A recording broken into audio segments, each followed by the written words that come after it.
The Lord spoke to Moses, "Tell Aaron and his sons to deal respectfully with the holy offerings of the Israelites that they have consecrated to me, so they do not profane my holy name. I am the Lord. Say to them, if any man from any of your descendants throughout your generations is in a state of uncleanness, yet approaches the holy offerings that the Israelites consecrate to the Lord, that person will be cut off from my presence. I am the Lord. No man of Aaron's descendants who has a skin disease or discharge is to eat from the holy offerings until he is clean. Whoever touches anything made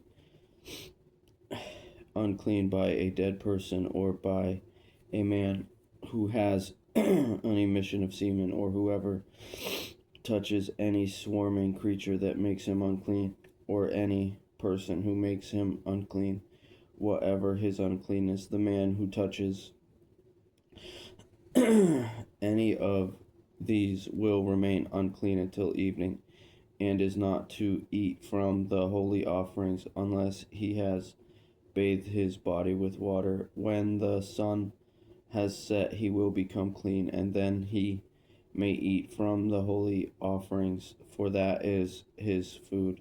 He must not eat an animal that died naturally or was mauled by wild beasts, making himself unclean by it. I am the Lord. They must keep my instruction, or they will be guilty and die, because they profane it. I am the Lord who sets them apart. No one outside a priest's family is to eat the holy offering. A foreigner staying with a priest or a hired hand is not to eat the holy offering. But if a priest purchases someone with his money, that person may eat it, and those born in his house may eat his food.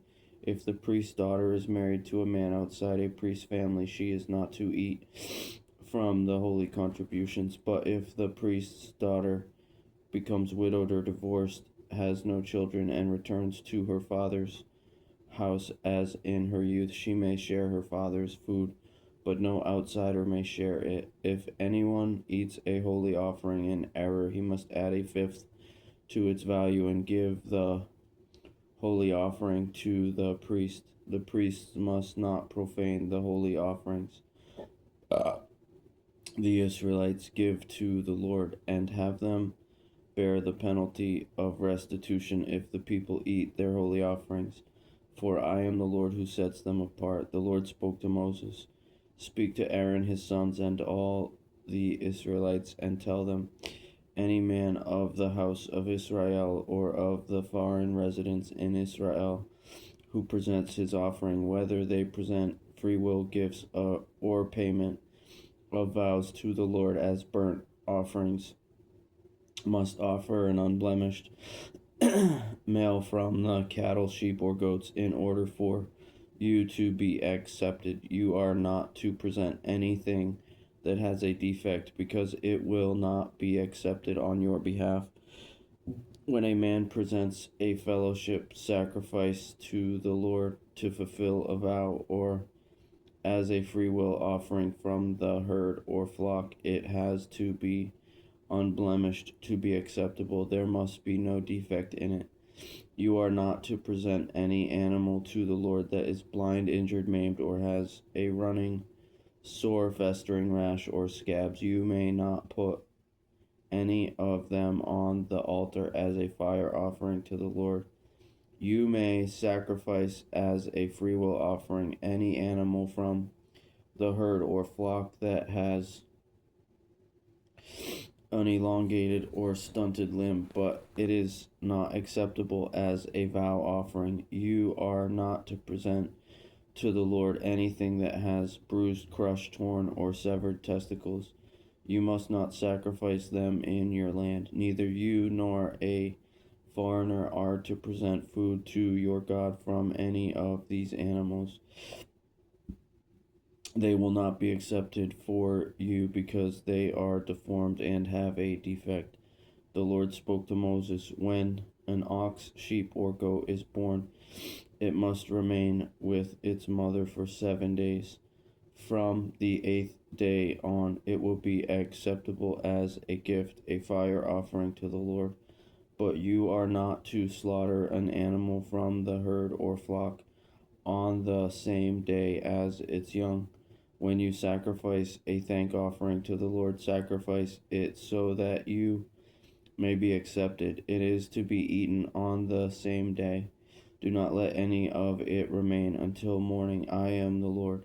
You are to keep my commands and do them. I am the Lord. You must not profane my holy name. I must be treated as holy among the Israelites. I am the Lord who sets you apart, the one who brought you out of the land of Egypt to be your God. I am the Lord.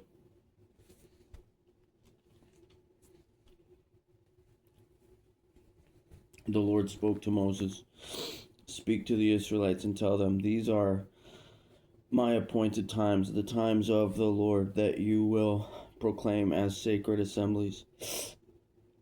For 6 days work may be done, but on the seventh day there must be a Sabbath of complete rest, a sacred assembly. You are not to do any work. It is a Sabbath to the Lord wherever you live. These are the Lord's appointed times, the sacred assemblies you are to proclaim at their appointed times.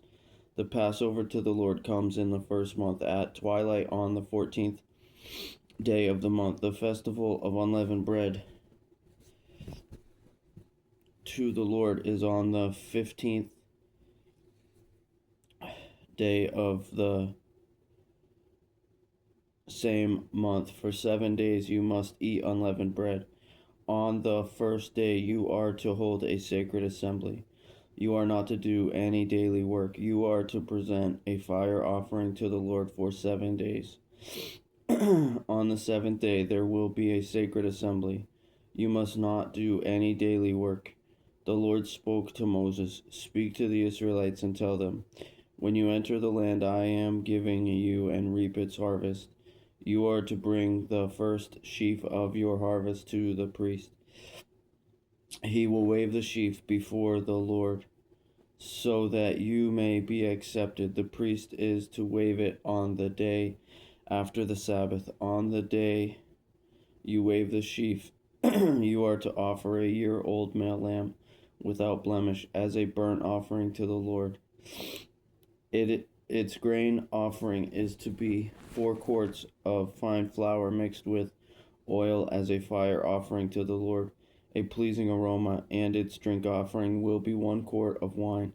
You must not eat bread, roasted grain, or any new grain until this very day, and you have brought the offering of your God. This is to be a permanent statute throughout your generations wherever you live. You are to count 7 complete weeks, starting from the day after the Sabbath, the day you brought the sheaf of the presentation offering. You are to count 50 days until the day after the 7th Sabbath, and then present an offering of new grain to the Lord. Bring 2 loaves of bread from your settlements as a presentation offering, each of them made from 4 quarts of fine flour baked with yeast as first fruits to the Lord. You are to present with the bread 7 unblemished male lambs a year old, 1 young bull, and 2 rams. They will be a burnt offering to the Lord, with their grain offerings and drink offerings, a fire offering of a pleasing aroma to the Lord. You are also to prepare 1 male goat as a sin offering, and 2 male lambs a year old as a fellowship sacrifice. The priests will wave the lambs with the bread of first fruits as a presentation offering before the Lord. The bread and the 2 lambs will be holy to the Lord for the priest. On that same day you are to make a proclamation and hold a sacred assembly. You are not to do any daily work. This is to be a permanent statute wherever you live throughout your generations. When you reap the harvest of your land, you are not to reap all the way to the edge of your field or gather the gleanings of your harvest. Leave them for the poor and the foreign resident. I am the Lord your God. The Lord spoke to Moses, tell the Israelites, in the 7th month, on the 1st day of the month, you are to have a day of complete rest, commemoration, and jubilation, a sacred assembly. You must not do any daily work, but you must present a fire offering to the Lord. The Lord again spoke to Moses, the 10th day of this 7th month is the Day of Atonement. You are to hold a sacred assembly and practice self-denial. You are to present a fire offering to the Lord. On this particular day, you are not to do any work, for it is a day of atonement, to make atonement for yourselves before the Lord your God. If any person does not practice self-denial on this particular day, he must be cut off from his people. I will destroy among his people anyone who does any work on this same day. You are not to do any work. This is a permanent statute throughout your generations. Wherever you live, it will be a Sabbath of complete rest for you, and you must practice self-denial. You are to observe your Sabbath from the evening of the 9th day of the month until the following evening. The Lord spoke to Moses, tell the Israelites, the festival of booths to the Lord begins on the 15th day of this 7th month and continues for 7 days. There is to be a sacred assembly on the first day. You are not to do any daily work. You are to present a fire offering to the Lord for 7 days. On the 8th day you are to hold a sacred assembly and present a fire offering to the Lord. It is a solemn gathering. You are not to do any daily work. These are the Lord's appointed times that you are to proclaim as sacred assemblies for presenting fire offerings to the Lord, burnt offerings and grain offerings, sacrifices and drink offerings, each on its designated day. These are in addition to the offerings for the Lord's Sabbaths, your gifts, all your vow offerings, and all your freewill offerings that you give to the Lord. You are to celebrate the Lord's festival on the 15th day of the 7th month for 7 days after you have gathered the produce of the land. There will be complete rest on the 1st day and complete rest on the 8th day. On the 1st day, you are to take the product of majestic trees, palm fronds, boughs of leafy trees, and willows of the brook, and rejoice before the Lord your God for 7 days. You are to celebrate it as a festival to the Lord 7 days each year. This is a permanent statute for you throughout your generations. You must celebrate it in the 7th month.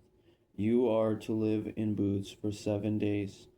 All the native born of Israel must live in booths, so that your generations may know that I made the Israelites live in booths when I brought them out of the land of Egypt. I am the Lord your God. So Moses declared the Lord's appointed times to the Israelites.